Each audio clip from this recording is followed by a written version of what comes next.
Hello and welcome to Moment of Truth on Politics Social.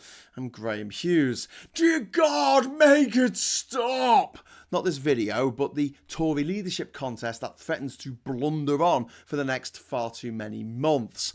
Fresh from the calamity, for the bastard Tories, that was the last election where 200 rotten MPs lost their seats on the Tufton Street gravy train. The Tory party is now scrambling around to try and find a new leader from the bottom of the barrel, the dregs, the backwash. And the lineup isn't great. A veritable who's who of who the hell voted for these creeps. We have Tom Tugendhat, which is a game they play in British public schools. There's James, ironically named cleverly, pretty vacant, Priti Patel, robbing degenerate, Robert Jenrick, the no mark, Mel Stride, and Crown Princess of ladder-kicking inanity, Kemi Badenoch, who is, in my view, the very worst of a bad bunch of bellwhiffs. A woman who shouldn't be left alone in charge of a bouncy ball, never mind a major political party. In an absolutely bonkers campaign video that dropped on Twitter yesterday, she had a pop at, of all fictional characters, Doctor Who. Until we wake up and Kemi Badenoch doesn't exist anymore, I don't wish ill of her, I just wish her to shut up. No, I will not shut up.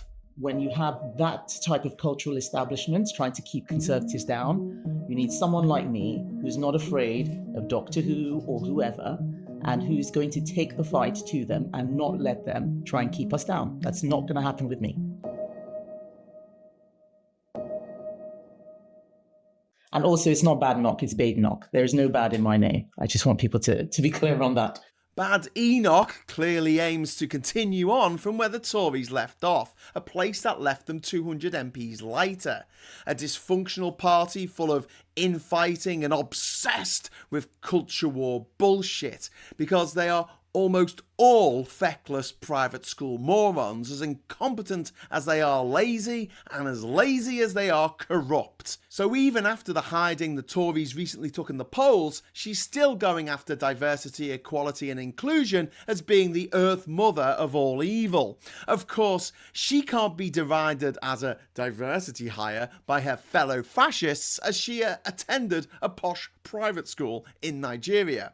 Or at least that's what she thinks, up to and possibly including the moment that the white supremacist skinheads she hopes to coax back to the Tory party turn on her, and, well, them faces aren't going to eat themselves, are they? Not with so many face-eating leopards hanging around. So she's not planning to waver in her mission to make Britain less inclusive for people who look like her. Slow hand clap. But what's particularly concerning about Badenoch's plans for what's left of the Tory party is that she is pushing something called Renewal 2030, which sounds a lot like Project 2025, a nightmarish future mapped out by the perverts and sadists at the Heritage Foundation think tank that will make The Handmaid's Tale seem like a fine day out with Mary frickin' Poppins. Badenoch has chums at the Heritage Foundation. You know, that private school mafia is nothing if not international. And she's spoken at their events.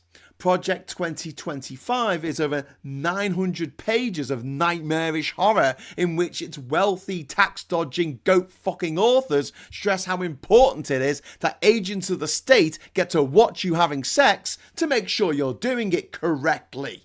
Agents of the state will also get to decide who you're allowed to fall in love with, who you can marry, what gender you are, who gets to raise your children, and what you do with your own body, which is now nothing more than a slab of barely sentient work meat and or baby factory that the gruesome billionaires of the world get to bully, demean and torture. Renewal 2030 will no doubt involve similar cruelty and fascistic tendencies. It will also no doubt involve a bunch of stuff that makes life more brutish, more nasty and shorter for working people, while leaving the wealthy neo-aristocrats free to do whatever it is they like, They can afford the private security, the private healthcare, the private jets, the caviar, the ketamine, the visas, permits and bribes to go and live and work anywhere in the EU, if not the world.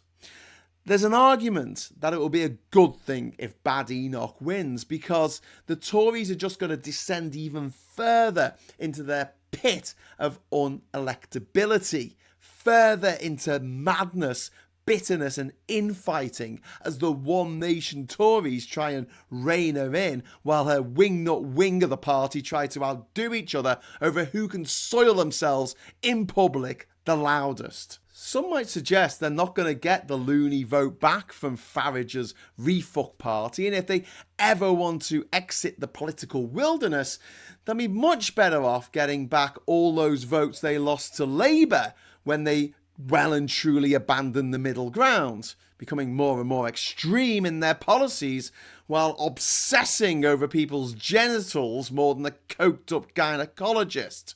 But if they don't want to do that, who are we to stop them? Enjoy their next few decades of impotent opposition, you cruel, incompetent, chuckle-brained fucksticks. Subscribe for more.